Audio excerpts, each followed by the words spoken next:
Rayalaseema lift irrigation పై తెలంగాణ ముఖ్యమంత్రి రేవంత్ రెడ్డి కూటమి ప్రభుత్వానికి చంద్రబాబుకి వ్యతిరేకంగా అసెంబ్లీ సాక్షిగా చేసిన వ్యాఖ్యలను తక్షణమే వెనక్కి తీసుకోవాలని మడకశిర శాసనసభ్యులు టీటీడీ పాలక మండలి సభ్యులు మరియు శ్రీ సత్యసాయి జిల్లా టీడీపీ అధ్యక్షులు ఎంఎస్ రాజు డిమాండ్ చేశారు. రాయలసీమలో ప్రతి ఎకరానికి నీళ్లివ్వాలనే సంకల్పంతో అనునిత్యం అప్పించేటువంటి విజనరీ లీడర్, రాయలసీమ అభివృద్ధి ప్రదాత ముఖ్యమంత్రికి వ్యతిరేకంగా చేసిన వ్యాఖ్యలు రాష్ట్ర ప్రజలను తప్పుదోవ పట్టించేలా ఉన్నాయని అభిప్రాయపడ్డారు. రాయలసీమ సాగునీటి ప్రాజెక్టుల కోసం ఖర్చు చేసిన ఘనత చంద్రబాబు గారిదైతే కేవలం 2011 కోట్ల రూపాయలు మాత్రమే 5 సంవత్సరాల్లో జగన్మోహన్ రెడ్డి గారు రాయలసీమ సాగునీటి ప్రాజెక్టుల మీద అవి కూడా ఖర్చు పెట్టలేకపోయారు. ఇక్కడ రాయలసీమ ద్రోహి అనే వ్యక్తి ఎవరైనా ఉన్నారంటే అది ఖచ్చితంగా జగన్మోహన్ రెడ్డి గారే. నిజంగా రాయలసీమ మీద చిత్తశుద్ధి ఉంటే ఆ రోజుల్లోనే అన్ని అనుమతులు తీసుకుని రాయలసీమ లిఫ్ట్ ఇరిగేషన్ పనులు ప్రారంభించి ఉంటే ఈ రోజు ఈ దౌర్భాగ్య పరిస్థితి వచ్చేది కాదు. కేంద్రం జోక్యం, కోర్టుల జోక్యం, ఎన్జీటీ జోక్యంతో రాయలసీమ లిఫ్ట్ ఇరిగేషన్ పనులు ఆగిపోయాయనేది వాస్తవం. మీకు ఆధారాలతో సహా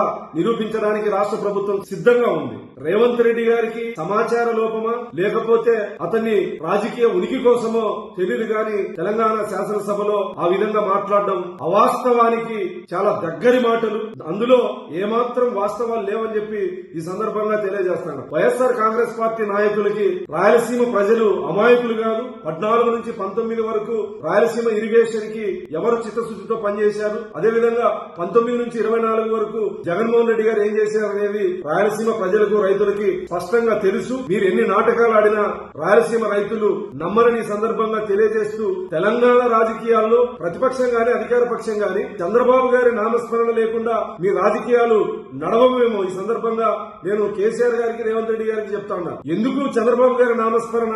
రేవంత్ రెడ్డి గారి మీద అంత ఇంత గౌరవం ఉండేది. ఇలాంటి అవస్థవాలు మాట్లాడి మీ హీరోయిజం కోసం, మీ గొప్ప కోసం చంద్రబాబు నాయుడు గారిని విలన్ చేసే విధంగా మీ మాటలు ఏవైతే ఉన్నాయో అవి వెనక్కి తీసుకోవాలని సందర్భంగా డిమాండ్ చేస్తా ఉన్నా. రాయలసీమ అభివృద్ధి మీద గాని, రాయలసీమ సాగునీటి ప్రాజెక్టుల విషయం గాని, తాగునీటి ప్రాజెక్టుల విషయంలో గాని చంద్రబాబు నాయుడు గారికి, కూటమి ప్రభుత్వానికి చిత్తశుద్ధి ఉంది గాని జగన్మోహన్ రెడ్డి గారి యొక్క వైఎస్ఆర్ కాంగ్రెస్ పార్టీ నాయకులు మాట్లాడేటువంటి అవాస్తవాల్ని ప్రజలు నమ్మరు. వీటన్నిటిని తిప్పికొడతాం. రేవంత్ రెడ్డి గారు మీరు వాస్తవాల్ని ప్రజలకు తెలియజెప్పాల్సిన ఈ సందర్భంగా విజ్ఞప్తి చేస్తూ ఇలాంటి అవాస్తవాలు మాట్లాడే ముందు, చంద్రబాబు నాయుడు గారిని ఉచ్చరించి మాట్లాడే ముందు వాస్తవాలు తెలుసుకొని మాట్లాడాల్సిందిగా రేవంత్ రెడ్డి గారిని విజ్ఞప్తి